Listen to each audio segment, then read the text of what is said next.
مزیدار اور غذائیت سے بھرپور کھانا پکانا چاہتے ہیں؟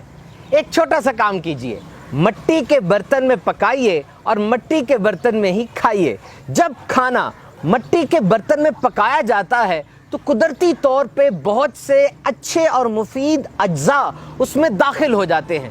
مثال کے طور پہ جب ہم گوشت پکاتے ہیں تو اس میں تیل ڈالتے ہیں، پیاز لہسن ڈالا جاتا ہے، مسالہ جات ڈالے جاتے ہیں، لیکن جب آپ مٹی کے برتن میں پکاتے ہیں تو قدرتی طور پہ آئرن، کیلشیم، فاسفورس اور زنک، میگنیشیم اس میں داخل ہو جاتی ہے جو صحت کے لیے بہت زبردست ہے۔ ریسرچ کے مطابق clay neutralizes the acidity in the food۔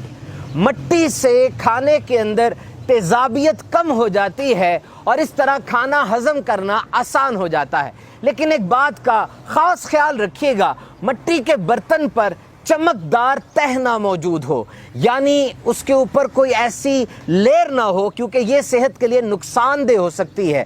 So the clay pot must be unglazed and pure earthen، یعنی مکمل طور پہ خالص مٹی کا برتن وہ بنا ہو۔ And these pots are porous، یوں سمجھ لیجئے کہ مٹی کے برتن میں چھوٹے چھوٹے مسام یعنی سوراخ ہوتے ہیں جس کی وجہ سے نمی اور سٹیم اندر گھومتی رہتی ہے اور کھانا بڑا مزیدار گلتا ہے۔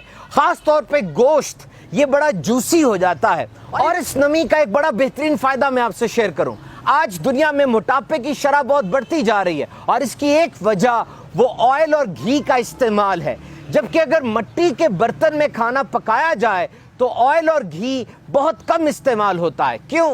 اس لیے کہ سلو کوکنگ پروسیس ہوتا ہے، آہستہ آہستہ کھانا پکتا ہے تو کھانے کے اپنے اندر جو تیل موجود ہے کھانا اسی سے پک جاتا ہے اور اوپر سے زیادہ تیل ڈالنے کی ضرورت نہیں پڑتی۔ ہاں، بہترین طریقہ یہ ہے کہ پکانے سے پہلے مٹی کے برتن کو 15 سے 20 منٹ تک پانی میں بھگو دیں تاکہ وہ پانی کو اچھی طرح اپنے اندر جذب کر لے۔ اور سب سے بڑھ کر مٹی کے برتن انوائرمنٹ فرینڈلی ہوتے ہیں۔ جب مٹی کے برتن پرانے ہو جائیں آپ انہیں پھینک دیں گے تو یہ خود بخود مٹی میں جذب ہو کر ختم ہو جائیں گے، پلاسٹک کی طرح باقی نہیں رہتے، یہ بایو ڈی گریڈیبل ہوتے ہیں اور اس طرح آلودگی کا سبب نہیں بنتے۔ ایک خاص بات مد نظر رکھیے، مٹی کے برتنوں کو بعد میں صابن اور ڈٹرجنٹ سے نہ دھوئیں، اس سے کھانے کے ذائقے میں خرابی آ سکتی ہے۔ اعلیٰ حضرت امام اہل سنت رحمت اللہ تعالی علیہ فرماتے ہیں کہ حضور اقدس صلی اللہ علیہ وسلم سے